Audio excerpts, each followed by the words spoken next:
আপনারা কি জানেন কিয়ামতের ময়দানে আল্লাহর কাছে বান্দা কোন আমল করলে হিসেব ছাড়া জান্নাতে যাবে? জানেন কেউ? বলতে পারেন কেউ? ভাই, আল্লাহর কাছে হিসেব দিয়ে জান্নাতে যাওয়া কি সহজ কাম না কঠিন কাজ? আরে আল্লাহর কাছে তো অনেক দূরের কথা। আপনি যে প্রতিষ্ঠানে চাকরি করেন তার মালিকের কাছে, উপরস্থ বসের কাছে একেবারে পুঙ্খানুপুঙ্খ করে প্রতিটা পয়সার হিসাব দিয়ে একদম সবকিছুতে পারফেক্টনেস প্রমাণ করা, এটাই তো একটা কঠিন কাজ, দুঃসাধ্য কাজ। সেখানে সারা জীবনের হিসাব আল্লাহর কাছে দিয়ে পাই পাই করে তারপর আপনি জান্নাতে যাবেন, বিষয়টা এত সহজ না। তাহলে হিসেব ছাড়া আল্লাহ তাআলা এমনিতে বলবেন হিসাব টিসাব নাই, তোমাকে এমনি জান্নাতে দিলাম, এটা চান আপনারা? দেখুন কোরআনে কারীমে আল্লাহ তাআলা বলছেন, ইন্নামা ইউওয়াফাস সাবিরুনা আজরাহুম বিগাইরি হিসাব। আল্লাহ বিনিময় দেওয়ার ক্ষেত্রে, সওয়াব দেওয়ার ক্ষেত্রে দুনিয়াতে যারা সবরকারী হবে, যারা ধৈর্যশীল হবে, যারা সহিষ্ণু হবে, যারা নিজেকে নিয়ন্ত্রণ করতে পারবে, এই সবরকারীদেরকে আল্লাহ তাআলা হিসেব ছাড়া দিবেন, তাদেরকে সওয়াব দিবেন হিসেব ছাড়া। তাহলে আপনি যখন আপনার কর্মস্থলে থাকবেন আপনাকে ধৈর্য ধারণ করতে হবে। আপনি যখন পাবলিক পরিবহনে উঠবেন আপনার মাথা ঠান্ডা রাখতে হবে। আপনি যখন আপনার বাসা বাড়িতে থাকবেন আপনার মাথা ঠান্ডা থাকতে হবে। মাথা গরম হয়ে যায় যাদের, হট মেজাজ যারা, কথায় কথায় মাথা গরম হয়ে যায়, ধৈর্যহীন হয়ে যায়, যেখানে সেখানে গন্ডগোল বাধায় দেয়, মারামারি বাধায় দেয়, ধৈর্য সহ্য বলতে কিছু নাই, এই লোকগুলো কিন্তু এই সৌভাগ্যবান মানুষদের কাতারে শামিল হতে পারবে না। ঠিক একই ভাবে দাম্পত্য জীবনে সুখী হতে হলে সবর এবং শুকর, এই দুইটা মূল মন্ত্রের কোন বিকল্প পথ খোলা নেই। সেটা স্বামীর জন্য প্রযোজ্য, স্ত্রীর জন্য প্রযোজ্য।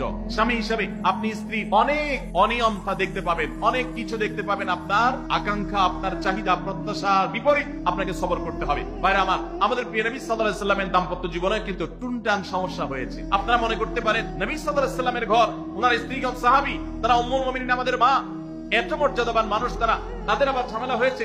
ভাই, দাম্পত্য জীবনে টুকটাক সমস্যা তাদেরও হয়েছে। প্রিয় নবী সাল্লাল্লাহু আলাইহি ওয়াসাল্লাম নিজে একদিন বাসা ছেড়ে মসজিদে নববীতে এসে মন খারাপ করে বসেছিলেন, তিনি বাসায় যাচ্ছেন না, অভিমান করে। ওমর রাদিয়াল্লাহু তাআলা আনহু বিষয়টা বুঝতে পেরে তার মেয়ে যেহেতু নবী সাল্লাল্লাহু আলাইহি ওয়াসাল্লামের স্ত্রী, তিনি সেখানে গিয়ে ভেতরে প্রবেশ করে তার সাথে কথা বলে তথ্য উদ্ঘাটন করে সেটা মিটমাট করার ব্যবস্থা করেছেন। স্বয়ং নবী করিম সাল্লাল্লাহু আলাইহি ওয়াসাল্লামের জামাতা, ইসলামের চতুর্থ খলিফা আলী রাদিয়াল্লাহু তাআলা আনহু, তার মতে এত মর্যাদাবান মানুষ, তার ঘরে স্ত্রী হিসাবে আছেন কে? মুহাম্মদ সাল্লাল্লাহু আলাইহি ওয়াসাল্লামের মেয়ে, জান্নাতে নারীদের সর্দার ফাতেমা রাদিয়াল্লাহু তাআলা আনহা। এত বড় মানুষ তারা, স্বামী স্ত্রী দুইজন, দুই দিককার নেতৃত্বে, একজন যুবকদের নেতৃত্ব দিবে, আরেকজন জান্নাতি যুবতীদের, নারীদের নেতৃত্ব দিবে। এত বড় মর্যাদাবান মানুষ, তাদেরও দাম্পত্য জীবনে কিন্তু টুনটান হয়েছে। একবার আলী রাদিয়াল্লাহু তাআলা আনহু এসে মসজিদে টানটান হয়ে শুয়েছিলেন মাটিতে, মনটা খারাপ, ঘরে একটু হালকা ঝামেলা হয়েছে, এই জন্য মসজিদে নববীতে এসে মাটিতে শুয়ে আছে। নবী করিম সাল্লাল্লাহু আলাইহি ওয়াসাল্লাম দেখে বুঝতে পেরেছেন, টের পেয়ে গেছেন যে কিছু একটা হয়েছে বাসায়। তখন তিনি জামাইকে ডেকে বললেন, কুমিয়া আবা তুরাব, এ মাটির বাপ, মাটিতে শুয়ে আছেন, এজন্য রসিকতা করে বললেন, এই মাটির বাপ উঠো, দাঁড়াও দেখি কি হয়েছে বলো। ভাইরা আমার, দাম্পত্য জীবনে টুকটাক সমস্যা হবেই হবে। যারা বিয়ে করেন নাই আগে থেকে প্রস্তুত থাকেন, বুকে পিঠে ছালার বস্তা সব বেঁধে রেডি থাকেন। বিশেষ করে সময় যেভাবে গড়াচ্ছে তাতে করে সামনে থেকে হেলমেট পরেও যাওয়া লাগতে পারে। শুধু যাওয়া না, বাসায় ঢোকার সময় বাইক থেকে নামার পরে হেলমেটটা আগে খুলবেন না, আগে যা বুঝবেন পরিস্থিতি কি, তারপর হেলমেট খুলবেন। বুঝেন নাই? দাম্পত্য জীবনে টুকটাক সমস্যা হবেই, এটা প্রত্যাশিত। মনে রাখবেন, এই জিনিসটা যদি আপনি আগে থেকে মাথায় রাখেন তাহলে আপনার কষ্ট অনেকখানি দূর হয়ে যাবে।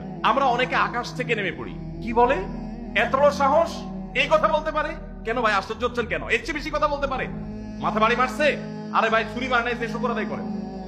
বুঝেন নাই কথা?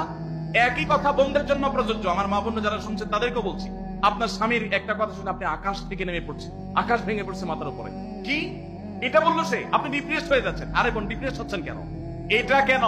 আরো শক্ত কথা আপনাকে বলতে পারে, এটা আপনি মাথায় রাখেন, কারণ দিন শেষে তিনি মানুষ, তার ভুল হতে পারে, একটা সময় তিনি তার ভুল বুঝতে পারেন। দাম্পত্য জীবনে যদি স্বামী স্ত্রী উভয় যদি ধৈর্যশীল না হয়, সবরকারী না হয়, হুটহাট রিঅ্যাকশন করে ফেলে, কখনো দাম্পত্য জীবনে সুখী হওয়া সম্ভব নয়। মনে রাখতে হবে, একসাথে থাকতে গেলে, দুইটা পাতিল একসাথে থাকতে গেলে টুনটান লাগে না, বাধা হয় না? আপনার কাছে যদি কেউ এসে গাল গল্প দেয়, দেখবেন অনেকে গাল গল্প দেয়, গাল গল্প দেওয়া লোক আছে না নাই?